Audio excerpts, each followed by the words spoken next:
कल peoples party जो एहतजाज सिंधी माण्हुनि हीअं झले टिश्यू पेपर वांगुरु ई मरोड़े तारीख़ जे डस्टबिन में उछलाए छॾियो। पीपल्स पार्टी ज़ुल्फ़कार अली भुट्टे वारी, पीपल्स पार्टी बेनज़ीर भुट्टो वारी, जेका बेनज़ीर लहे लाहौर में हज़ारे लखे माण्हू हुजनि, जेको भुट्टो लहे रेलवे स्टेशन ते इस्तक़बाल हुजनि, जेका पीपल्स पार्टी असांजी पार्टी ॿियनि पार्टियुनि सां MRD में हुजे, उहा पार्टी ईअं बीठी हुई जीअं लाहौती जो शरबत पियो विकामे। लाहौती शरबत 5 रुपया गिलास, 5 रुपया गिलास, 5 रुपया गिलास।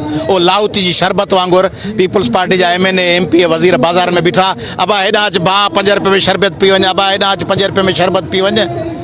असल मार्केट रेट 10 रुपया आहे, पर कंपनी जी मशहूरी लाइ 5 रुपया। उहे बीठा हुआ बाज़ार में ऐं माण्हू हलिया विया। चवंदा न मैंडेट आहे, लखनि जो वोटनि 50,000 वोट कयासीं असीं, किथे हुआ माण्हू, किथे हुआ इहे माण्हू केॾा विया? मैंडेट वारा माण्हू केॾा फिका पिया थियनि।